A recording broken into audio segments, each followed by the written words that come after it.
What is this? Any ideas? What's this for, though?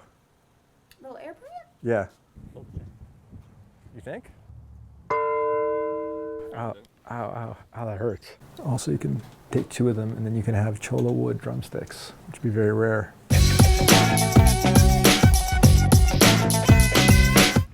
When you come to Abbeville, you gotta step into Divine Your Space. Now, it's a garden store, but it's not like any garden store. It's a garden store. That says garden spore, well, that's appropriate because things grow. So spores grow, right? Mold, but this isn't mold, it's the opposite of mold. It's really clean there. Anyway, air plants in Abbeville, okay? Air plants are the biggest thing. They're just like a leaf or so. You put it in like a glass vase, you hang it on a rope, you put it like on a frame and you kind of put like one little tiny piece of green life and it just sits there. Its roots are hanging out, raw, no water, nothing. This is like the perfect house plant for somebody just to hang out, and then someone asks you about, what is that, man? What you got going on? What's growing? You go, it's an air plant. When you go succulent shopping, it's important how you keep your fingers because you could accidentally, succulents are sharp. You can cut yourself. I've cut myself on succulents, so I gotta show you a technique. It's difficult because it can really hurt, so be very careful when lifting a succulent. It has those little sharp augers. They're kind of like the inside of an artichoke, reminiscent of that. It's really scary, really neat though. I like the succulent. What is this? Any ideas? What's this for, though? Little airplane? Yeah. It's just a low maintenance plant. It's the same thing as these larger ones. Okay. It's just tiny. They won't grow anymore. And you just soak it in water once a week or spritz it in water. Yep. I have people that put them on their desk and such. But it doesn't grow or anything? It just stays like that? It just stays like that. It's bizarre. Okay. Yeah, they're interesting. This is an air plant too, right? It is. And so you just put it in water and then, and that's it, just leave it. Care instructions right here, but you just soak it or you can just spritz it with a water bottle. But I would just like leave it on my desk or something? In like a glass? In a glass, or there's containers over here, like a little, I had a girl earlier get this one. It's like a little wing. It's for your teaspoon, but she bought one of these and put the little airplane in it. Oh. And just set it in there. Or if you go around there to the container bar, you can see like a larger one. Okay. And they just put like little rocks in it. I have people that... It's called an air plant because it's not in soil, it's just kind of there. It just hangs out. Did you make this up or this is like a thing? No, that's a thing. Okay. Because these are its roots. You would think it has to be, and it will live? It will live. Yeah. This is the most expensive air plant in Abbeville, South Carolina, right here. Yeah. Oh, that's nice. So this will just stay alive forever? Yeah, as long as you take care of it.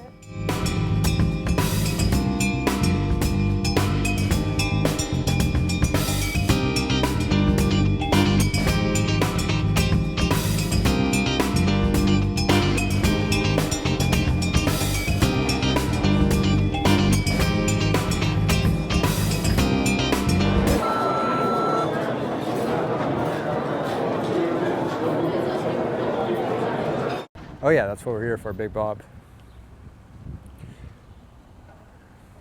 you think it rings if I push it? I bet it would ring. It has chains on it. It may not ring. Is that normal to have a double bell? I don't know. Okay, it looks like truck balls almost, right? Mike Deutsch, Sling Birdies. I'm here at Big Bob. It's an alarm bell. It's got the two, like, smackers. You do the ding dongs, you know, ding and dong. Usually bells just have a dong, but this has a ding and a dong. That's actually the official term for those ball knockers. Named after the mayor, Robert McGowan Hill. Anyway, let's see if Big Bob works. I don't think anybody's attempted to ring the bells in Abbeville. I don't know if it's a federal crime. Nope. Nope. The answer is no. It's actually locked. It's in position. It's in a fixed position. You cannot ring Big Bob. So, you think? Oh.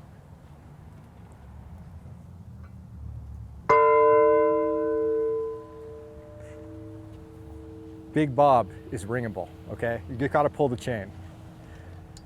Now, some people would have just come up and pushed the bell, but if you want to ring Big Bob, you gotta pull Big Bob's chain and then ring his bells.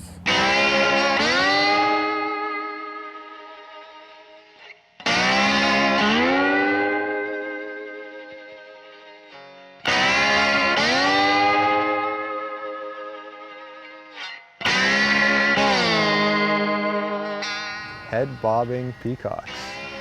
When we sling birdies, sometimes we do bird watching. So that's why we're here at Emerald Farms in Greenwood, South Carolina, looking at peacocks for no reason.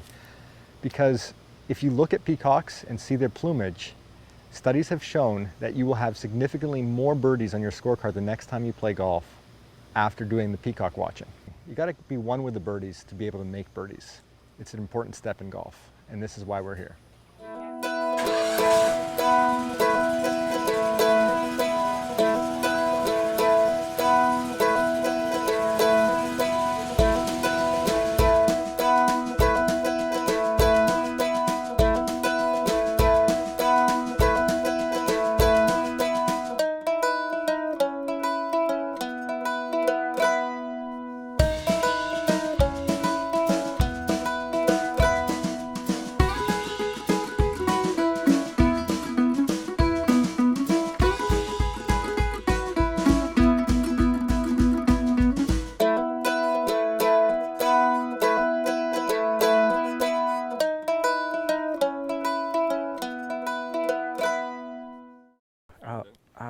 Ow, that hurts. Yeah. Nope. No, the stalks are kind of dumb. My hands don't even fit through. Yeah, I can't even get into a pose. Okay, there we go. So you just got my head? Yeah, it's a little bit. Stupid? Yeah. Yeah, Okay, let's not do that. Ow. There's an earthen mound there that's kind of weird. It's like an oven.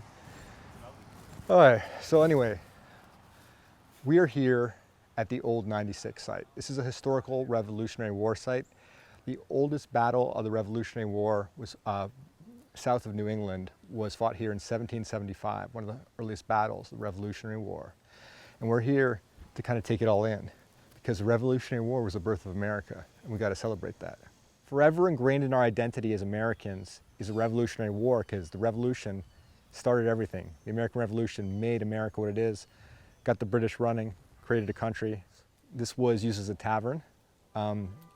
Even when you're warring, you got to drink, and so you need a place to drink. I don't think it had the sign that said Old Swan Tavern at the time, Black Swan Tavern. That probably came like about 25 years ago, kind of give it, a little bit more of a tavern feel, because back then they didn't have a sign like that. It would be something different. But anyway, it was a place for the officers to drink. It seems I was taller than the people back then. People were shorter back in the day. I'm of average height. This guy was of average height too. Any idea what this is? Musket? It kind of looks like a musket, but I think it's just a stick that he's trying to make look like a musket, so the other guys think it's a musket, because, no, musket, yeah, because that's a trigger. One of the things you can practice while you're at a Revolutionary War site typically, kind of getting into the pose, you want to have sort of a lever. Aim, and you don't want it to blow up in your face. That was a concern.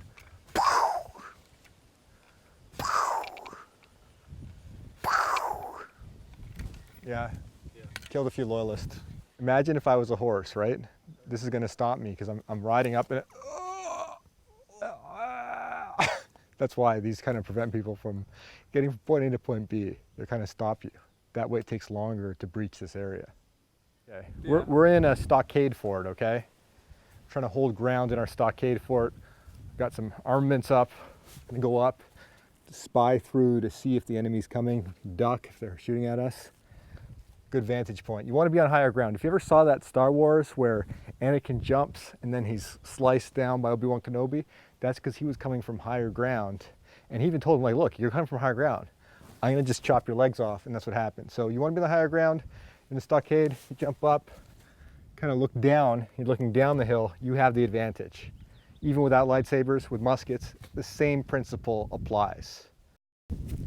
What's so interesting about this? It's a sandbox.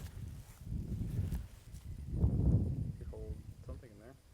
You would hold something in here, probably armaments, unless you keep them in that area there. It's hard to say. As you can tell, I'm not a historian. I'm just a historic interpreter of stuff I read, and then immediately after I read it, I start to interpret it. So it's not always accurate. It's very inaccurate, actually.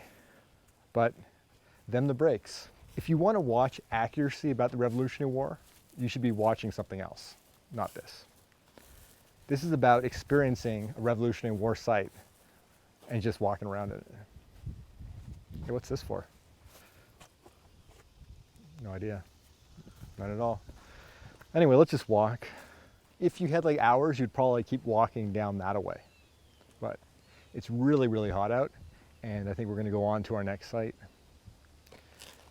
96, it's been real. One of the things about 96, we don't know why it got that name. Some people speculate it was 96 miles from the, I don't know how to pronounce it, but Keawe village in Cherokee. That could be why the name comes, but there are multiple speculations as to why, and I don't want to add another one to the picture. This may look like an adorable, cute little cannon, you know, kind of cannon that you'd put on like a kid's shelf or in the room and repurpose into some kind of light fixture. But this was actually used in battle, and it may have killed somebody. So think about that before you have that first thought, because I didn't have it. Just saying in case you did. That is adorable. It is, it is. We're in Greenwood at the hottest time of Greenwood's lifespan, which is the barbecue festival, Barbecue and Blues. You can see the smoke wafting out of the barbecuers. We're here with the people competing in the competition. This is where they stay, they set up. They gotta live, breathe barbecue, so they're staying right here on the street, and you'll see on the festival grounds where they're making the barbecue, but this is where they're spending the night. I spy something coming up that you're gonna like. It's a bear cat, guys. Right up there. It's like a tiger. It's Gur Kasasa. Look at that tiger roar. Barbecue you taste with your nose, your mouth, and your palate. You kind of like inhale it. Got some food on display.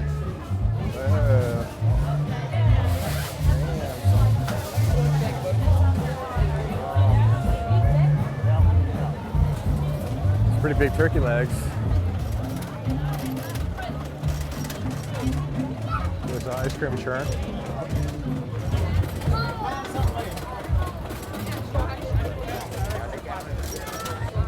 Wow, look at that fire.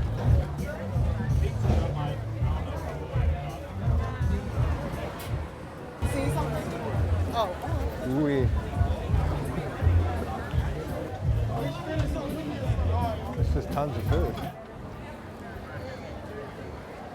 So we got King Kong here, holding that old biplane. And then we got a buddy of his, but it's not actually Godzilla, it's just Dino Dude. Okay, so we're getting rained out here, but that's okay. We'll be back off camera to enjoy some more BBQ and some music. Yeah, we got ourselves a horrible rainstorm, but it's all good because got to smile through the rain and eat more barbecue. Greenwood, South Carolina, it's been real. It's been Mike Deutsch, and I've been slinging birdies without my clubs.